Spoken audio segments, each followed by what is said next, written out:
Alhamdulillah Rabbil Alamin. Allahumma salli ala Muhammad wa ala ali Muhammad. Rabbana zalamna anfusana wa illam taghfir lana wa tarhamna lanakunanna minal khasirin. Rabbi shrah li sadri wa yassir li amri wahlul 'uqdatam min lisani yafqahu qawli. Amin amin ya rabbal alamin.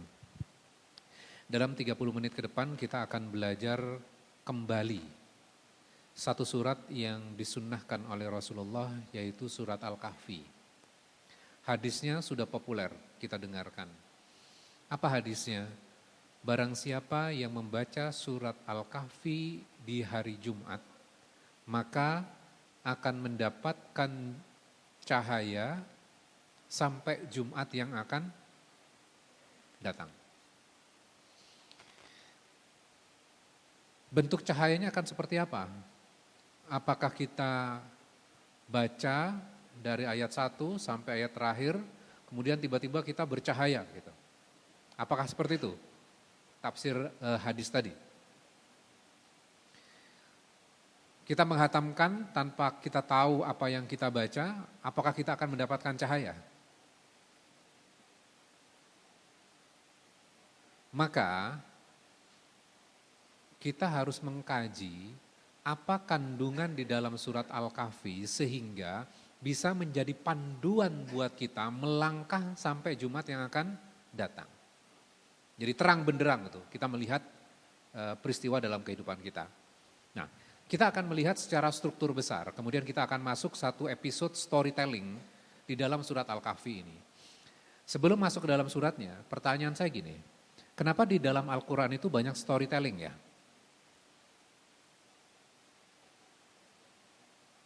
Kenapa? Storytelling itu kisah yang Allah paparkan dan kisah itu adalah kisah nyata. Kenapa bentuknya di dalam Al-Quran banyak storytelling? Kenapa? Menjadi pelajaran. Oke. Karena storytelling itu kalau kita perhatikan dalam iklan-iklan, kalau modelnya storytelling biasanya lebih ngena ya. Ke hati itu lebih ngena dan lebih gampang. Maka Allah paparkan juga di dalam Al-Quran itu modelnya storytelling supaya memudahkan kita untuk memahaminya. Oke, sekarang kita lihat ayat pertama dulu. Insya Allah kita akan belajar ayat pertama, kemudian ayat 60 sampai ayat 82. Kita nggak sampai asar kok, tenang aja. Ayat pertama. Kita baca. A'udzubillahi minasyaitonirrajim. Bismillahirrahmanirrahim. Alhamdulillahilladzi anzala ala 'abdihil kitaba wa lam yaj'al lahu 'iwaja. Segala puji untuk Allah yang telah menurunkan kepada hambanya. Hambanya ini mengacu kepada siapa? Nabi Muhammad. Diturunkan apa kepada Nabi Muhammad?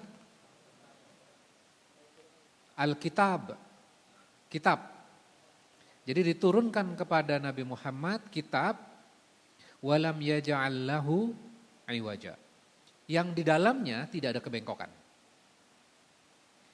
Pertanyaan saya, pujiannya itu ditujukan kepada siapa? Allah atau Nabi? Allah atau Nabi? Allah. Jadi yang dipuji itu siapa? Allah. Alhamdulillah. Li itu untuk. Untuk siapa? Alhamdulillah. Untuk Allah. Kenapa? Karena sudah menurunkan kepada hambanya, diturunkan kepada Nabi Muhammad. Apa yang diturunkan? Alkitab. Yang dipuji siapa? Allah. Ya, oke. Secara struktur, setiap surat itu unik. Waktu itu kita sudah belajar surat Al-Adiyat. Ternyata bagian yang penting ada di tengah-tengah. Nah, di surat Al-Kahfi ini yang penting adalah bagian pertama, ayat pertamanya. Menjelaskan tentang apa? Alhamdulillah. Segala puji bagi Allah. Untuk memahami konsep Alhamdulillah di ayat pertama ini, maka ada 4 storytelling Di dalam surat Al-Kahfi ada 4 kisah. Kisah pertama tentang apa? Yang populer biasanya. Ashabul Kahfi yang pertama. Kisah yang kedua.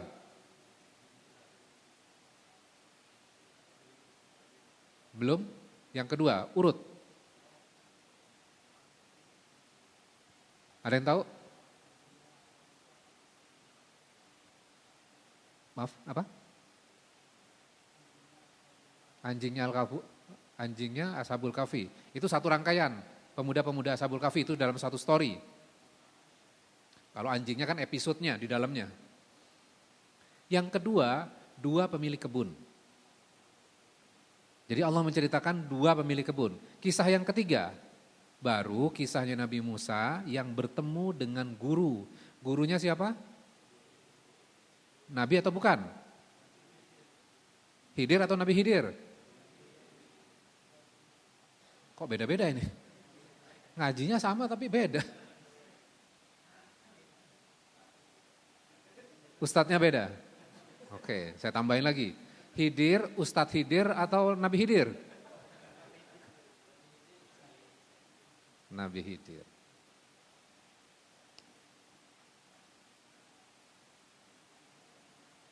Yang jelas di dalam surat Al-Kahfi nama Khidir tidak disebutkan.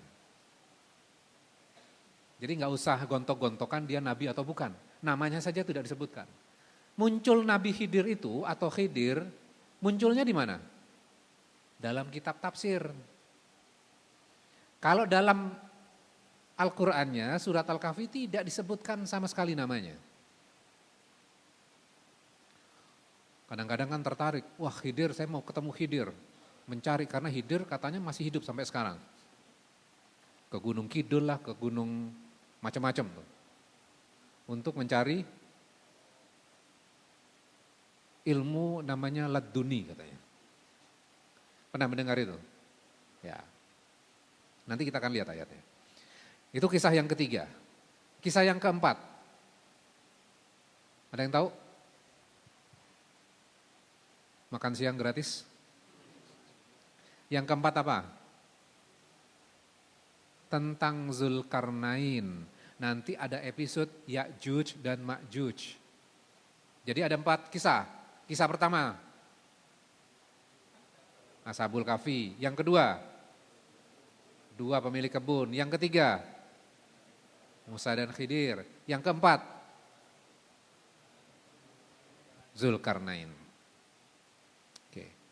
Jadi 4 storytelling ini, 4 kisah ini akan menjelaskan konsep Alhamdulillah. Kadang kalau dijelaskan Alhamdulillah literally di situ gitu loh. Kadang kita nggak paham. Maka Allah akan mengkisahkan melalui 4 kisah tentang konsep Alhamdulillah. Oke, sekarang kita masuk episode yang ketiga, kisah Musa dan Khidir.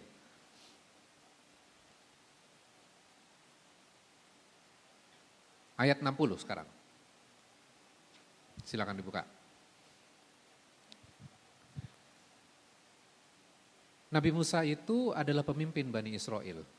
Nabi Musa mendapatkan wahyu. Wahyunya berupa apa? Kitab yang diturunkan? Taurat. Berarti orang pada saat itu bergurunya kepada siapa? Nabi Musa. Terus murid-muridnya itu bertanya kepada Nabi Musa, wahai Musa, siapakah orang yang paling pintar? Musa terdiam. Nabi Musa terdiam. Dikejar lagi sama muridnya. Wahai Musa, siapa yang paling pintar? Mungkin Nabi Musa berpikir loh, siapa yang ngajarin selama ini gitu. Nabi Musa spontan menjawab, aku. Maka Allah tegur, enggak, ada orang yang lebih pintar dibandingkan engkau, berguru kepada dia, cari dia. Nah, episode di dalam surat Al-Kahfi ini pencarian Nabi Musa yang akan bertemu dengan seorang guru. Oke, kita baca ayat 60 sekarang. Wa idh qala Musa li fatahu la abrahu hatta ablughu majma'al bahraini au amdiya hukuba. Dan ingatlah ketika Musa berkata kepada pembantunya atau orang yang mengiringi muridnya Nabi Musa sebenarnya. Aku tidak akan berhenti berjalan sebelum sampai ke pertemuan dua laut. Dua laut ini menjelaskan apa? Dua lautan yang bertemu tapi tidak saling bercampur. Masih ingat di dalam surat Ar-Rahman? Bertemu tapi tidak saling bercampur. Videonya banyak sekarang ya. Ya. Atau aku akan berjalan terus sampai bertahun-tahun. Karena akan menjalankan perintah Allah kan untuk mencari dan belajar. Ayat 61. Maka ketika mereka sampai pertemuan dua laut, mereka lupa ikannya. Lalu ikan itu melompat mengambil jalannya ke laut. Jadi ada sebuah peristiwa yang aneh. Oke. Kemudian akhirnya, saya singkat saja ya, nanti silakan dibaca sendiri. Saya nggak akan bacakan satu persatu. Ayat 65. Fawajada abdam min ibadina atainahu rahmatam min indina wa 'allamnahu min ladunna ilma. Lalu mereka berdua bertemu dengan seorang hamba. Di dalam ayat 65 itu disebutkan enggak hamba itu siapa namanya? Di dalam ayatnya disebutkan apa? Abdan, seorang hamba. Nah sekarang kita logikkan gini, Nabi Musa adalah orang yang pintar, betul enggak? Pemimpin Bani Israel. Bayangkan seorang nabi dan rasul akan berguru kepada siapa? Orang yang jauh lebih pintar kan? Betul nggak? Di dalam ayat ini, orang yang lebih pintar disebutnya apa? Abdan, hamba. Jadi ternyata posisi yang tertinggi dari kacamata Allah adalah hamba. Jadi bukan yang levelnya gimana-gimana. Allah menyebutkan orang yang tinggi levelnya ini adalah hanya seorang hamba. Artinya apa? Ketika tahu tentang ilmu agama, jangan jadikan ilmu agama itu untuk apa? Disalahgunakan. Mentang-mentang sudah tahu, punya posisi dalam kedudukan agama yang sangat tinggi. Kemudian memanfaatkan itu. Padahal posisi seseorang yang tertinggi dari kacamata Allah adalah seorang hamba yang merendah. Itu pelajaran pertama. Disebutkan namanya siapa? Abdan ini. Khidir disebutkan enggak? Tidak disebutkan sama sekali. Namun kalau kita baca terjemahan itu dikasih kurung. Abdan itu mengacu kepada Khidir. Karena itu namanya tafsir. Di ayatnya tidak ada. Nah seringkali kita itu sibuk bertengkar, berdebat. Ini Khidir. Bukan Nabi Khidir. Enggak, dia Rasul. Enggak, dia hamba soleh. Kalau informasi itu penting, kira-kira Allah akan tuliskan enggak? Akan ada ayatnya? Akan ada ayatnya. Jadi enggak usah berantem dengan sesuatu yang tidak ada dalam Al-Quran. Seringkali kita berantemnya gara-gara hal itu, betul enggak? Ya. Dan kita sibuk mencari di luar Al-Quran, yang menjadi tragedi adalah kita meninggalkan sesuatu yang jelas-jelas ada dalam Al-Quran. Itu tragedi pada umat Islam. Sibuk mencari di luar Al-Quran dan meninggalkan sesuatu yang jelas-jelas ada dalam Al-Quran. Oke, sekarang kita balik. Apa yang jelas-jelas ada dalam Al-Quran? Pelajarannya apa? Milladunna. Nah, kata itu milladunna mengacu kepada apa? Ilmu kami. Kemudian orang menyebutnya ilmu laduni.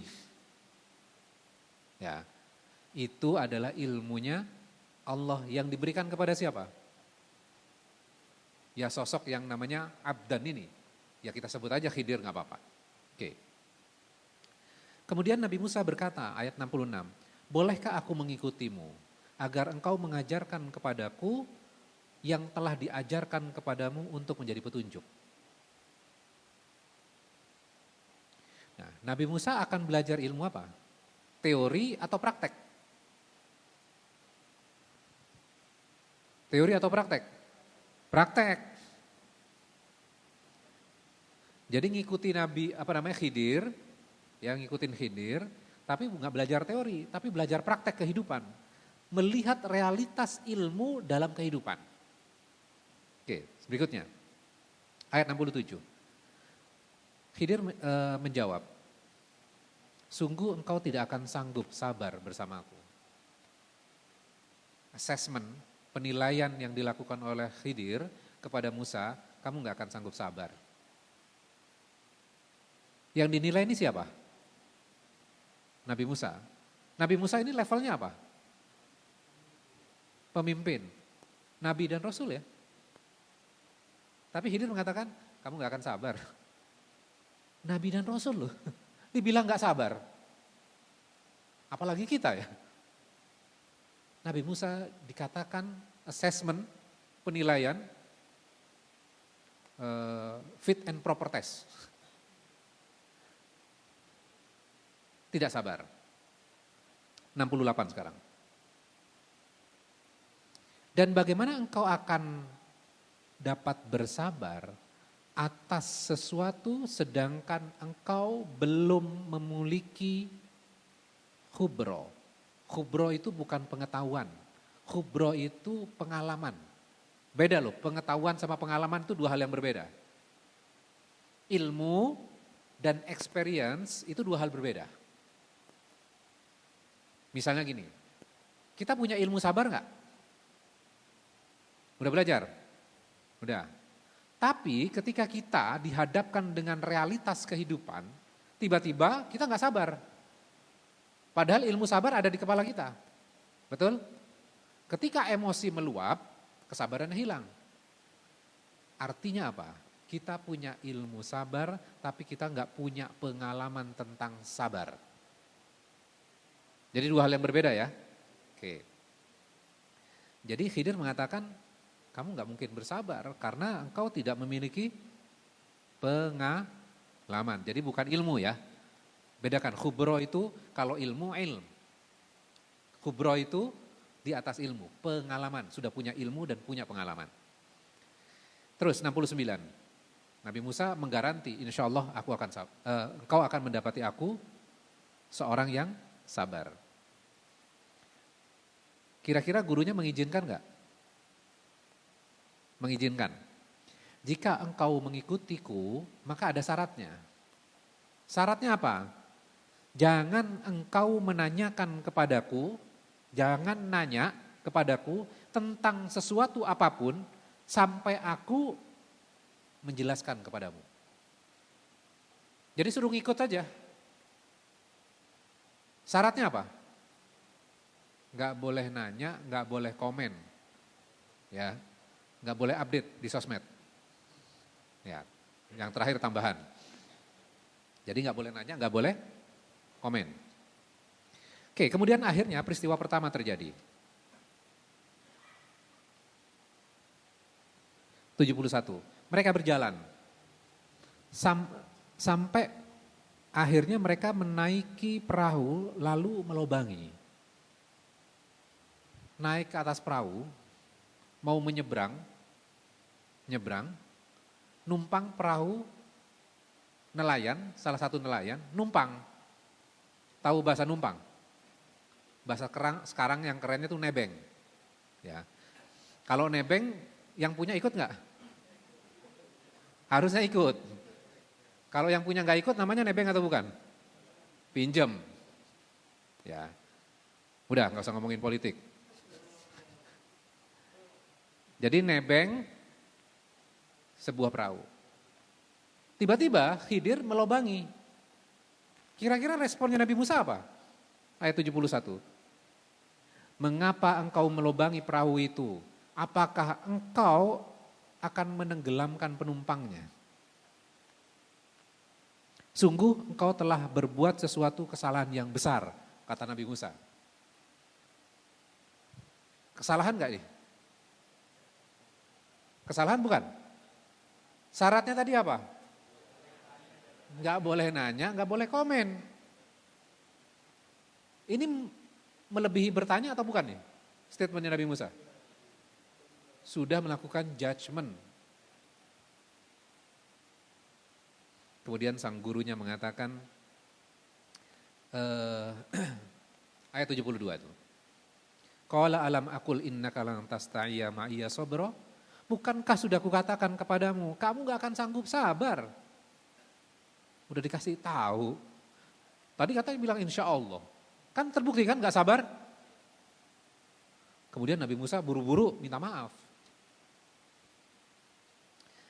Ayat 73, janganlah engkau menghukum aku karena kelupaanku. Nabi Musa ngaku apa? Lupa. Dan janganlah engkau membebani aku dengan sesuatu yang sulit dalam urusanku. Kemudian akhirnya diizinkan mengikuti lagi. Peristiwa yang kedua. Berjalanlah mereka berdua, ayat 74 ya.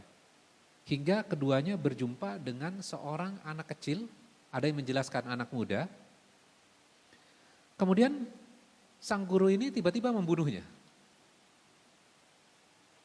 Kira-kira Musa akan diam atau komen? Komen. Komennya apa Nabi Musa? Mengapa engkau bunuh jiwa yang bersih bukan karena dia membunuh orang lain? Betul nggak penilaian Nabi Musa ini sebenarnya? Penilaiannya betul nggak? Betul. Kemudian Nabi Musa melanjutkan, sungguh engkau telah melakukan sesuatu yang mungkar. Ini ke gurunya ngomong seperti ini. Respon gurunya kira-kira apa? Salah atau benar Nabi Musa? Salah. Syaratnya tadi apa? Enggak boleh nanya, enggak boleh komen. Baru aja minta maaf. Kemudian sang guru mengatakan, ayat 75, qala alam aqul laka innaka lan tasta'ya ma'iya sabra? Bukankah sudah kukatakan, kamu enggak akan sanggup sabar. Dua peristiwa langsung tanda kutip gagal memenuhi persyaratan. Klausulnya kan nggak boleh nanya, nggak boleh komen. Kemudian Nabi Musa sebagai seorang nabi dan rasul, pemimpin Bani Israel, sudah tahu melakukan kesalahan 2 kali, melanggar aturan, melanggar MOU, kontrak. Kemudian Nabi Musa mengatakan, jika aku bertanya kepadamu tentang sesuatu setelah ini, maka jangan izinkan aku menyertaimu. Ya dong, masa salah 3 kali? Kemudian akhirnya mereka berjalan kembali, ayat 77. Hingga ketika keduanya sampai di sebuah daerah, penduduknya itu sangat pelit. Kemudian meminta jamuan. Minta apa? Jamuan. Bukan minta jamu ya. Jamuan. Jamuan itu artinya minta makanan dan minuman. Karena kan musafir. Minta makanan dan minuman. Namun penduduk itu tidak mau menjamu mereka. Jadi nggak dikasih makanan minuman. Kemudian keduanya mendapati dinding rumah yang hampir roboh. Ngelihat rumah yang hampir roboh dindingnya. Ngelihat itu, Khidir menegakkannya, ngebangun dinding itu. Kemudian Nabi Musa berkata, nah, apa berkata Nabi Musa? Jika engkau mau, ngomong sama Khidir, jika engkau mau, engkau dapat meminta imbalan atas apa yang kita lakukan itu. Yang kau lakukan itu. Termasuk kesalahan gak nih? Kan gak nanya, gak komen. Ini punya usul, punya usulan, minta upah saja. Kan kita pelit tadi, kita sudah punya jasa nih. Bolehlah kita minta upah. Kemudian sang Khidir, sang guru ini, Abdan ini berkata seperti ini.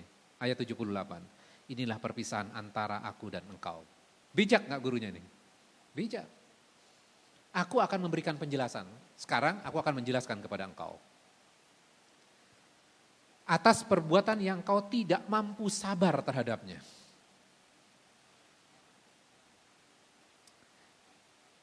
(79) Peristiwa pertama.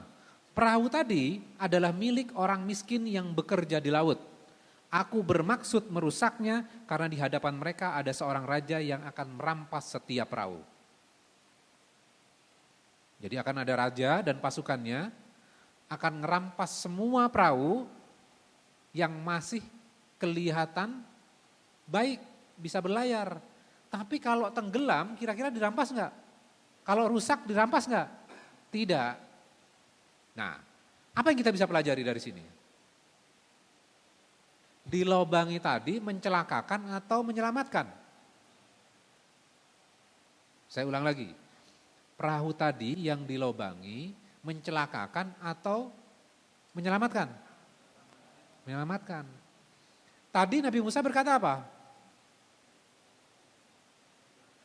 Mencelakakan kan? Kenapa Nabi Musa berkata seperti itu? Karena Nabi Musa tidak tahu hikmahnya. Ketika tidak tahu hikmahnya, maka akan sulit untuk apa? Sabar. Betul? Khidir punya ilmunya. Betul nggak? Oke. Peristiwa yang kedua. Anak kecil dibunuh. Adapun anak muda, kedua orang tuanya adalah mukmin. Dan kami khawatir kalau dia akan memaksa kedua orang tuanya kepada kesesatan dan kekafiran.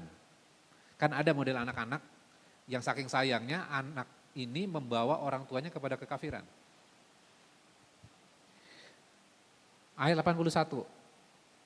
Kami menghendaki Allah mengganti dengan anak lain yang jauh lebih soleh. Hikmah yang kedua. Nah, sekarang saya mau jelaskan ini. Loh, ini kok membunuh ya? Ini gimana hukumnya? Lihat, ayat 60. Tadi dijelaskan dua lautan yang bertemu tidak saling bercampur. Masih ingat? Apakah itu hanya menjelaskan lautan itu atau hanya fisik saja atau menjelaskan hal dimensi yang lain? Dimensi lain. Fisik kita bisa observasi, namun itu juga menjelaskan hal yang lain. Hal yang lainnya apa? Ada lautan ilmunya Musa, ada lautan ilmu yang berbeda juga. Bertemu dalam realitas kehidupan dan tidak saling bercampur.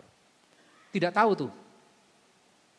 Maka Nabi Musa dibocorkan beberapa hikmahnya. Bertemu dengan Khidir dan belajar langsung kepada Khidir. Menurut lautan ilmunya Nabi Musa berdasarkan Tauratnya, melobangi, membunuh adalah sesuatu yang mencelakakan, zalim. Sedangkan yang dilakukan oleh Khidir, lautan yang berbeda, yang merupakan takdirnya Allah juga. Maka nanti di ayat 82, ya 82, apa yang kuperbuat bukan menurut kemauanku sendiri. Jadi kemauannya Khidir atau kemauan siapa ini? Tidak disebutkan ya. Khidir aja enggak, itu maunya Allah. Enggak.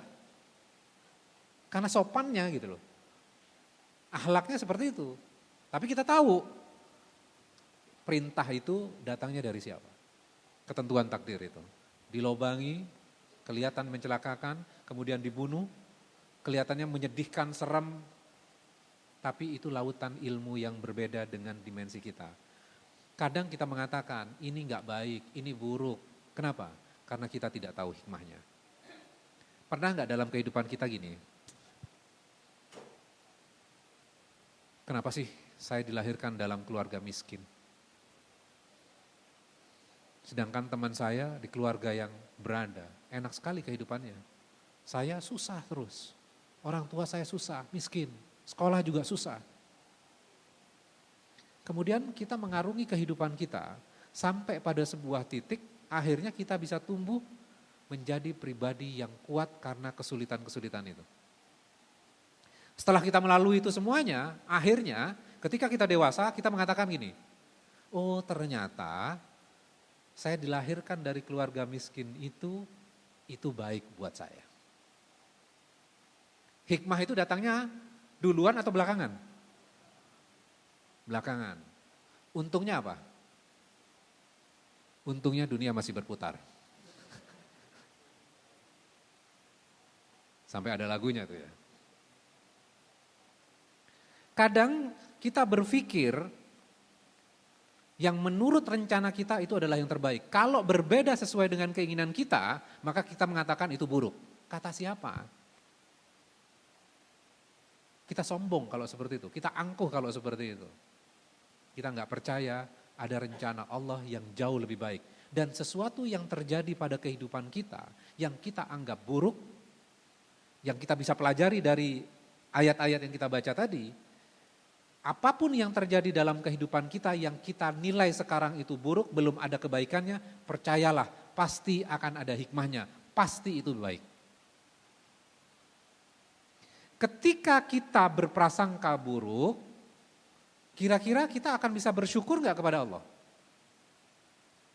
Ketika kita komplain tentang segala sesuatu yang terjadi pada kehidupan pribadi kita, pada keluarga kita, pada kehidupan negara kita. Ketika kita komplain dengan itu semuanya, berpikiran negatif, kira-kira kita mampu gak mengucapkan Alhamdulillah? Mampu gak? Tidak mungkin. Bagaimana berprasangka negatif memuji kepada Allah? Maka lihat ayat pertama, Alhamdulillah, segala puji bagi Allah. Ketika menyaksikan dalam peristiwa kehidupan kita sesuatu yang buruk seperti yang terjadi, yang dikisahkan di dalam surat Al-Kahfi ini, kisah Nabi Musa dan Khidir. Ketika kita menjumpai peristiwa yang buruk dalam kehidupan kita mampu enggak kita mengatakan dan meyakini pasti ada hikmahnya, pasti ini baik. Saya saat ini belum tahu hikmahnya, tapi saya yakin pasti baik. Sehingga apa? Ketika kita punya keyakinan seperti itu, kita akan mampu mengucapkan Alhamdulillah. Kita akan bisa memuji kepada Allah. Kalau orang hidupnya hanya komplain terus, maka dia akan sulit untuk bersyukur. Ketika dia sulit bersyukur, bagaimana dia akan mengucapkan Alhamdulillah? Akan sulit. Orang yang komplain terus, kira-kira bisa bahagia nggak? Saya tanya lagi, orang yang suka komplain dengan kehidupan yang sudah ditakdirkan terjadi, orang itu bisa bahagia atau tidak? Akan sulit. Orang yang bahagia adalah orang yang menerima apapun yang terjadi, bukan berarti dia tidak berusaha. Dia berusaha, namun dia yakin pasti ini baik. Dia bersyukur atas peristiwa itu, dia menerimanya dengan ikhlas, dan akhirnya dia mampu mengucapkan Alhamdulillah. Jadi Alhamdulillahnya bukan hanya di lisan, tapi pikirannya dia, hatinya dia ikut. Nah kita tarik lagi dengan hadis yang pertama tadi, yang kita baca. Berarti ketika faham ini, kira-kira akan menjadi cahaya gak untuk Jumat sampai akan datang? Ya, kita tahu apa yang akan terjadi, yang Allah izinkan terjadi pada kehidupan kita, pasti baik. Dan kita menghilangkan pikiran yang negatif tentang keputusan-keputusan Allah itu. Waktu itu saya kasih contoh nyata tuh, ada seorang yang terlambat naik pesawat, lambat cuma 5 menit,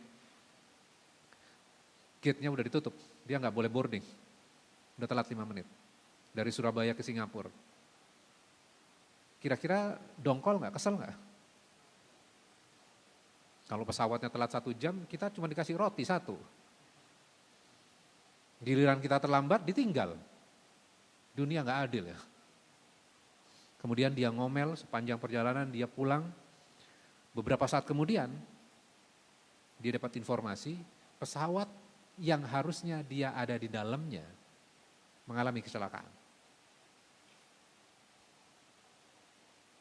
Yang tadinya dia berpikiran yang negatif, sekarang dia jadi bersyukur nggak? Bersyukur. Alhamdulillah, syukur ya saya nggak jadi berangkat, syukur ya saya terlambat. Kenapa kita komplain? Kenapa kita dongkol? Kenapa kita nggak bahagia?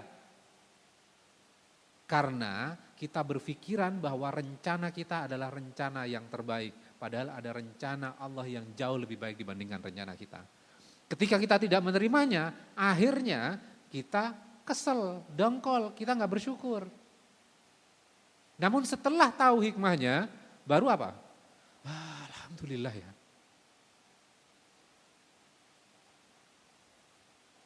Kadang-kadang kita juga dalam kehidupan nggak jadi dengan orang yang kita kejar-kejar.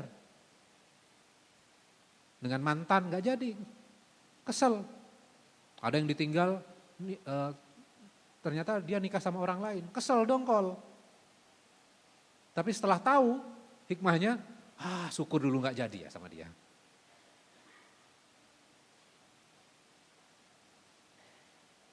Kira-kira kalau seorang muslim berpegangan kepada Al-Kahfi ini, nyaman gak hidupnya?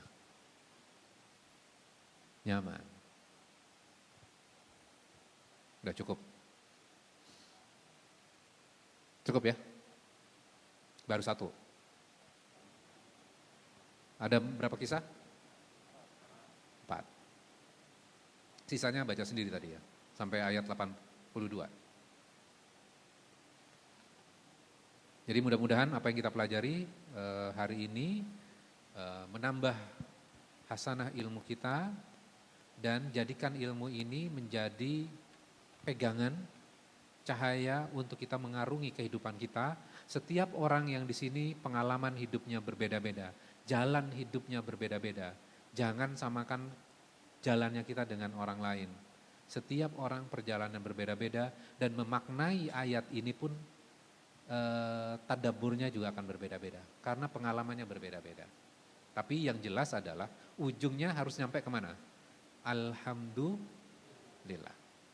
Mudah-mudahan bermanfaat. Kita tutup dengan doa kafaratul majelis. Subhanakallahumma wa bihamdika asyhadu an la ilaha illa anta astaghfiruka wa atubu ilaik. Terima kasih. Assalamualaikum warahmatullahi wabarakatuh.